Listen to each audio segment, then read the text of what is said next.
All right, welcome back to Kingmaker Sports. We are back with another episode in this series of our top five post-draft pre-camp. Today we are going to be talking about our top five rookie wide receivers for Dynasty. We have with us today special guest Slayton. Slayton comes highly recommended in the Dynasty community and all things fantasy football. So Slayton, welcome back, brother. How you been? I'm doing fantastic, Justin. How you doing tonight? Oh, glad another work day's done, and we're talking some Dynasty football. This is what I love. Oh man, I love it, love it, dude. So much to talk about with this class. A lot of weird stuff to talk about, but a lot of exciting stuff to talk about, and maybe even some slips and falls that we might talk about later on. But no, like I said, brother, we're going to talk about our top five rookie wide receivers. Why don't you get us started off? Who do you have as our number five? I know this is not a very deep class. So everybody kind of bear with us. Keep in mind, this is post-draft pre-camp and Dynasty long-term. So in the name of Dynasty, the name of the game is long-term. So if you're a redraft, like a yearly person, some of this stuff may not make sense, but just remember, think of it as your actual NFL GM and you want to draft a player long-term. So Slayton, lead us off, brother. Who you got as your number five rookie wide receiver? All right, to start us off, since I'm a Missouri boy, I think it's only fitting to throw out Mr. Luther Burton coming out of Mizzou. He is 21 years old. We all got to see what he could put on tape a couple of years ago. Was dynamite. I really feel like he got crippled by Cook, if I'm being completely transparent with you. Has great upside.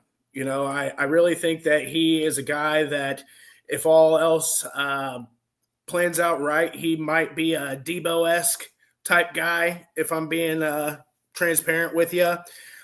Plays very, very well with the ball in his hand. Just absolutely electric when it comes to that. Now, I was doing a little bit of more research this morning, kind of digging into some other opinions, seeing what's out there. And one thing that I kept hearing from podcast to podcast and from person to person is that there is some tendency when he is not being called on that he kind of lays back a little bit. And that's a little bit worrisome to me. He lacks luster a little bit in routes, but with the total opportunity that he's getting and the draft capital that he was selected at, going to the Bears there in Chicago, I really think that Ben Johnson's going to open up this offense. I think DJ Moore is probably going out the door here fairly soon, but I think he would be a great replacement. Granted, I just hope that with mini camps and training camp and everything that he doesn't get buried into that roster and that he can shine through, because I definitely think that he has quite the role there if he could carve it out for himself. Dude, I agree with you 100%. I have Luther Burton as my number five as well. A lot of people tend to forget, they have that recency bias and what have you done for me lately? Luther Burton was the guy in college football for a handful of years. And yes, I agree with you. His quarterback play took a hard decline. But I mean, receivers can't throw themselves the ball, and that's just a sad reality of it. But I'm on the Luther Burton train. I do agree with you. Yes, he's got a couple people ahead of him, but I think long term, because we stated earlier in the show when we started that this is a long-term game. Luther Burton has all the traits to be an NFL wide receiver. He did prove it in college. And let's not get it twisted. He played in the SEC. Okay. So Missouri is not a dominant school. Yeah. So Missouri is not a dominant school by any stretch of the imagination. And their quarterback play was very, very lackluster. And so Luther Burton get a little aggravated and things like that. I get it. But for that reason, I'm with you on the Luther Burton at number five. I agree with that. I will be trying to get Luther Burton any place I can.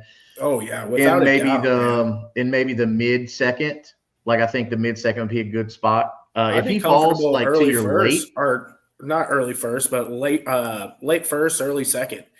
Back there in that back window where things kind of fall.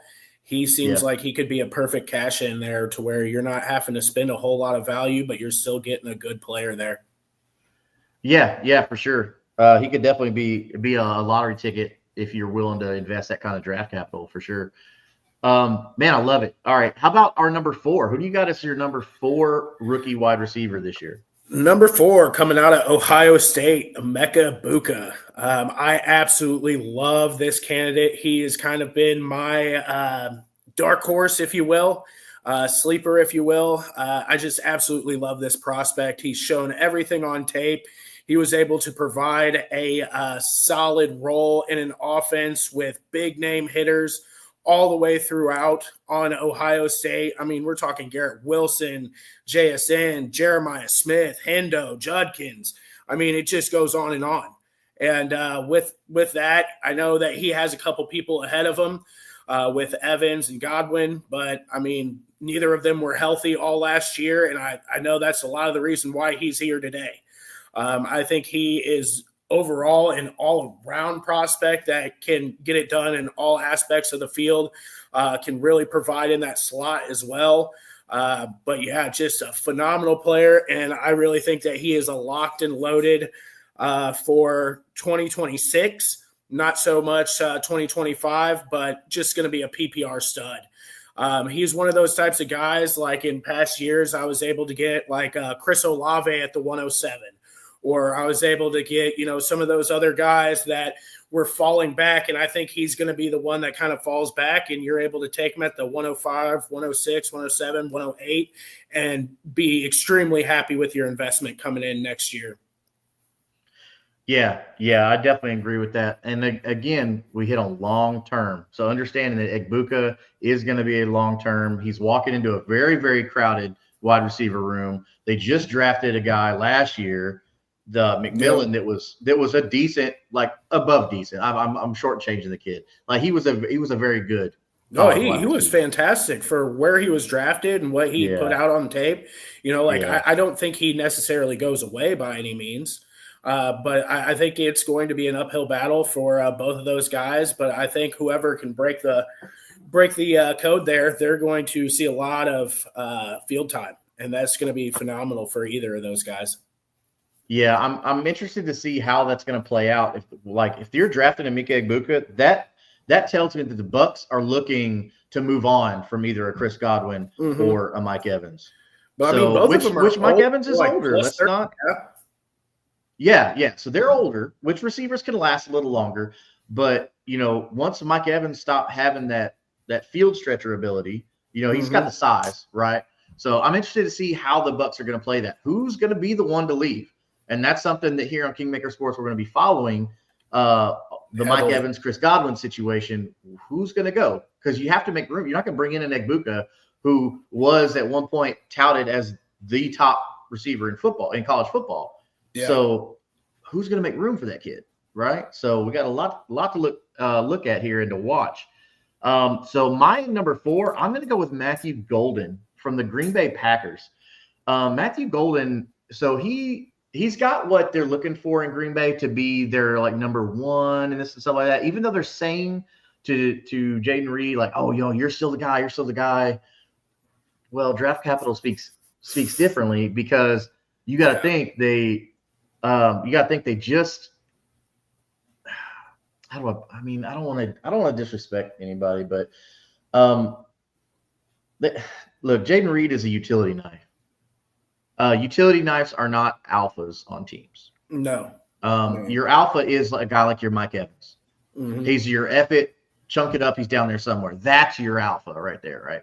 Now, I'm not saying Matthew Golden's going to be it, but Matthew Golden, he came from a high-powered offense at Texas, so he's used to being a guy they look at. Yeah, they had Isaiah Bond. I get it. That Texas offense had a lot of players in it. But the Packers wide receiver room to me is so crowded with talent. Wow. I mean, all the way down to the lowest named Dotavian Wicks, who's really talented. So the Packers are not light on wide receivers, but I do think that they're going to make some moves and they're going to feature Matthew Golden, because they wouldn't draft him this high to not use him, especially since they haven't drafted a wide receiver in so long. And that's what pissed off Aaron Rodgers so bad, right? So I think by them doing this, that makes a statement, and they're going to feature Matthew Golden in their offense. And Jordan Love's coming into his own. I'm liking what I'm seeing from Jordan Love. So I think if they, with the right offense, that he's running over there, I think that there shouldn't be a problem. Jordan Love can feed like a good 3 wide receivers, plus a Tucker Kraft. Yeah. So I that's for that reason. That's why I have Matthew Golden at number 4. But I definitely see your Ebuka. So who's your number 3? Who do you got as number 3? Well, I'm going to piggyback right off of you there. Golden is going to be my number 3. And I think a lot of it comes down to that 4.29 speed. The dude is electric when it comes to the speed. Dobbs is on a contract year, if I'm not mistaken. And the dude's just a guardian cap warrior from hell. I mean, dude can't stay off of IR, can't stay out of concussion protocol. So, I mean, I really don't see him doing much. And then you have Christian Watson, who has played, a total of 10 games maybe. The guy can't stay off of IR, and realistically, Reed is the only one that is reliable there that I see personally. So I think Golden is going to have quite the opportunity to get into that role and get onto the field a lot quicker than everybody else. And that's why I have him above a Mecca Ebuka. I personally have a Mecca Ebuka rated higher as far as ability. But with the opportunity there and just seeing that the Packers have been drafting wide receiver after wide receiver after wide receiver the last several years and nothing has panned out, I really think that they're going to try to give this guy every chance to fail. If you will, and every chance to play. So that's where I have him. Yeah, spending that kind of draft capital, you're handcuffed to him at that point. It's kind of like how the Colts are in a situation right now with Anthony Richardson. Taking him as high as they did, you kind of have to let him lose the job. So no, I'm with you. I think some of these guys are going to stay, but only maybe on cheaper deals, and they are going to feature Matthew Golden. I agree with that. So my number 3, I've got a Mecca Ebuka. So it looks like we flip-flopped on our 3 and 4 here. The reason why I have Ebuka at number 3 is because his dominance in college football. Okay. Yeah. And you previously stated all those studs that he was with. And Jeremiah Smith coming up is going to be a stud. Like Jeremiah Smith is going to be a top 3 rookie pick. Right up there with Ryan Williams and all the rest of them, man. Yep. So that's gonna speak volumes for me right there. But for Ebuka to still be a standout with those guys, the long-term play.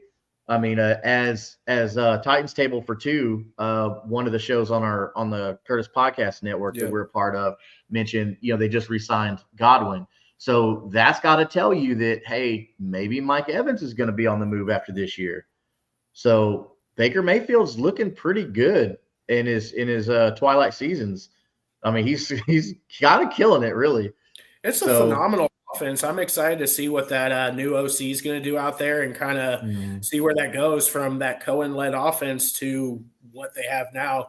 I don't know what that looks like, and that's kind of a little bit of the reason why I had Ebuka behind Golden, just because I don't know who that OC is. I'm a little bit skeptical there. Yeah. But yeah, no. And I do like the fact that Golden is 21 versus 22. So that's another thing. I'm always looking for that long play. And if I can extend a year as well and get a little bit more out of it, I will. And with Golden, he's fallen past Ebuka a lot of the time. So you're getting him at 109, 110, 201, anywhere in there. So I really think that both of them have great opportunity to shine. But I really – yeah, I agree with you. Okay. All right. Well, keep it rolling, brother. Who do you got as your number 2? Oh, man. It is so hard for me. Between the top two guys in this, it's a coin flip to me. I think I'm going to have to go Hunter just because of BTJ being there. I'm really excited for this offense. Travis Hunter coming out of Colorado, 22, only played one single year. Full-time snaps as a wide receiver. The previous years, he only ran a percentage of snaps out of wide receiver, but this year he did both. And he was able to show the durability on both sides. I really think that he is a better touted wide receiver than he is a corner.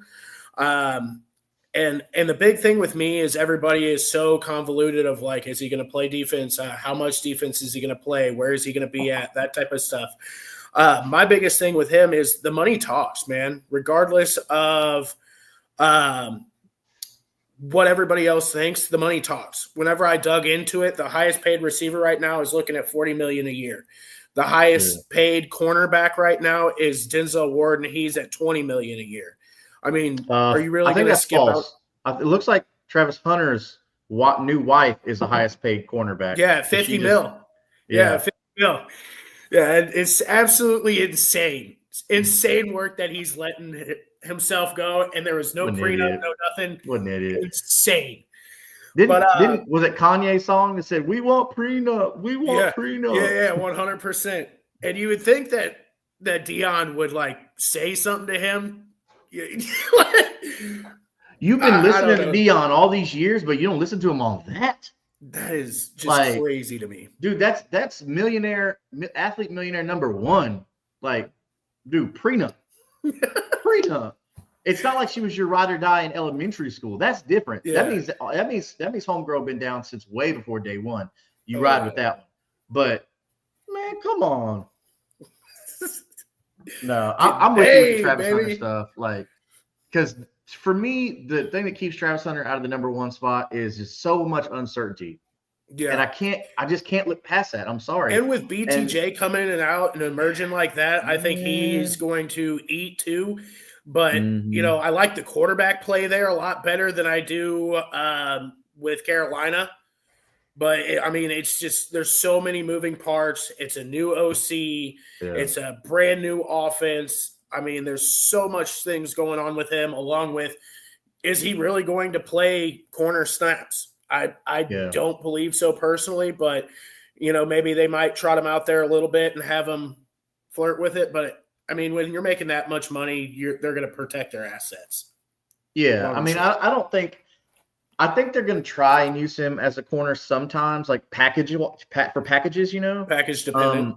Right. But the thing is it's unrealistic to say, oh, you're going to have a full-time two-way player in the NFL. The body cannot handle that, especially old scrawny-ass Travis Hunter. His body can't hold up to that because you keep getting lit up on one side and you're trying to tackle people on the other side. Like, you're going to be tired. You're going to be gassed. You're going to be you're going to be gassed. If they wanted a pure receiver, I think they would have gone another direction if they were just going to look for a pure receiver. But that's why I do think they are going to try and use him a lot on corner. But not a lot, but like they're going to have packages for him on corner. But I think there's going to be some games to where he's going to be predominantly on the defensive side, and that's going to hurt fantasy values. Yeah. And in Dynasty, that's what we want. We want that fantasy production. You don't get that at the cornerback position. So for that reason, I'm with you with Travis Hunter on number 2 because of the uncertainty and the emergence of Brian Thomas Jr., who I am a massive fan of, that I have sang his praises to all the Jaguars fans, and they love me for it. Which, look, I liked him coming out of college. I thought Brian Thomas Jr. was awesome. But yeah, Travis Hunter is my number 2 because of that. So with that being said, I kind of feel like where you're going, I think we're going to see eye to eye on number 1, but why don't you go ahead and spoil the surprise? Mr. Big Body himself, man. Tech. Just an absolute specimen. Everything on tape, you see he can get up and get it. Just big boy, 6'5", 212, 215, somewhere in there. Can do it all, man. Dominated in college, back-to-back seasons with 1,300 plus yards. And even crazier on that, they were under 90 catches on both seasons, and he was able to do 1,300 yards plus, which is absolutely insane. I think he is the only true wide receiver 1 that's in this class that can be that traditional X, and he has every opportunity to everything that you could have that you could want an opportunity there in Carolina. But I'm still scared about Bryce. I'm hoping that he shows everything that he needs, and this is the guy that brings it out of him. But yeah, the quarterback situation is kind of shaky in Carolina. A lot of people are thinking that Bryce can put it together, but man, I wasn't a fan of Bryce Young I wasn't coming either. out. I stood ground and I said firmly, C.J. Stroud is the better quarterback. Mhm. And I mean, he's only done everything to prove me right. And I'm not looking to be right. I'm looking to help you people out there to become dynasty royalty. I mean, that's my goal here. And I want to preface with Bryce Young. He may be a good college quarterback, but it's not so far. It's not translating to the NFL. Translate. You can have ups. You can have a couple ups, and it looks like, oh, maybe this is what we want to see. But man, you have to do that consistently, right? And again, it goes back to Indianapolis. That's the struggle that they're seeing out of Anthony Richardson. Yep. They've seen a couple glimpses of greatness, but they've seen so much. Should we talk about the helmet tap? Which, bro, you ain't got no heart if you're doing that.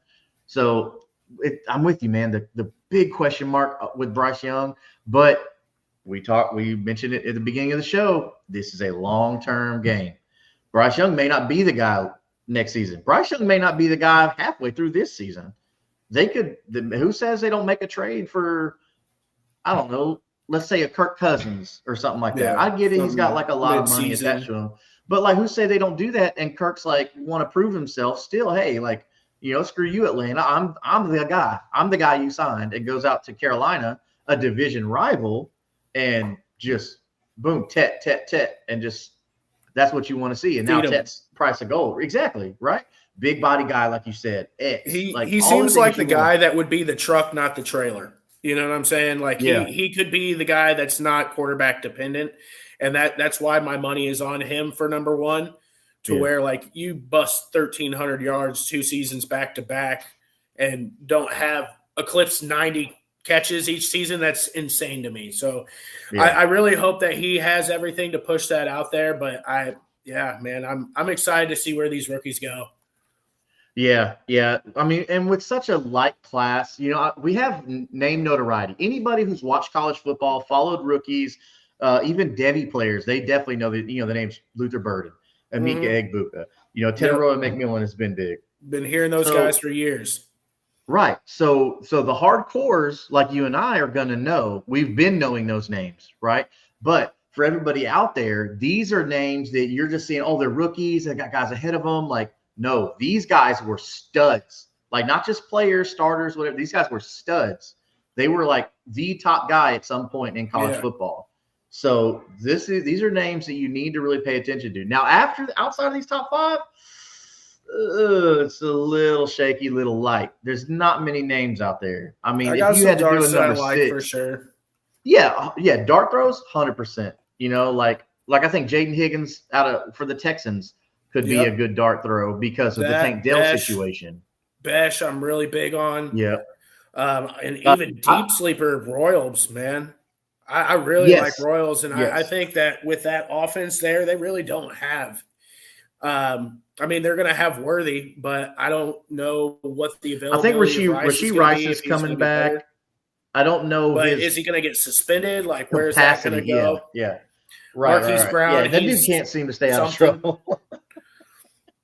I mean, what's crazy is they went from only having pretty much Rashee Rice. And then now they've got a decent set of weapons, but we don't know the certainty on all that stuff. And none of them can get on the field at the same time. It's right. Just insanity. Right. Imagine how that would be. And you got Travis Kelce, who's about to be done. Put out to pasture, as the farmers would say.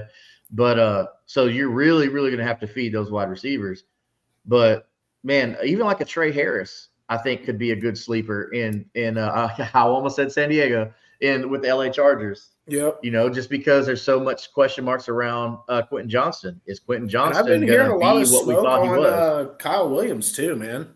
Kyle Williams is getting a lot of smoke right now. Everybody's chatting him up, and with him only having Jalen Polk and Diggs out there, he could really make some noise too. Well, and these are definitely some names that we'll bring up on future episodes when we talk about our sleepers or our third round targets, things like that. Oh yeah. That the viewers can go after to really, really like get not just a lottery ticket, but like a really like it could be more boom than bust. Let's put it that way. It could be way more boom than bust. But with that being said, man, This has been awesome. Another top 5 in this series. Our next one will be our top 5 quarterbacks. Yes, we're gonna save the running backs for last, baby. We're gonna end the series, the pre camp top 5 series. So we'll be back with our top 5 quarterbacks. Okay, and I think some of these might surprise you if you're thinking the way I'm thinking, which is it seems like we've been kind of thinking the same way. So this is gonna be exciting. Yeah. This is going to be madness. I think this might be the one time that we're going to be a little bit off on each other. So this should be fun to see kind of where we lie. Yeah, my number 5 might surprise a lot of people, but we'll see. But this has been a fun one, man. Thank you for joining me again. Of course, on brother. Kingmaker Sports. So we talking Dynasty. This is Dynasty season. All right. We're not worried about any redraft leagues right now. This is Dynasty season, baby. We are talking rookies. We're getting ready for drafts. We're getting ready for startup drafts. We will be talking about startup rankings and everything soon. So go ahead and tell everybody that you know about that does fantasy football, dynasty fantasy football, everything. We got you covered here. Slayton, brother, thank you for joining us once again, and we will see you on the next one. Hey, thank you, brother. Everybody give us a like and subscribe if you need some more content. Oh, yeah.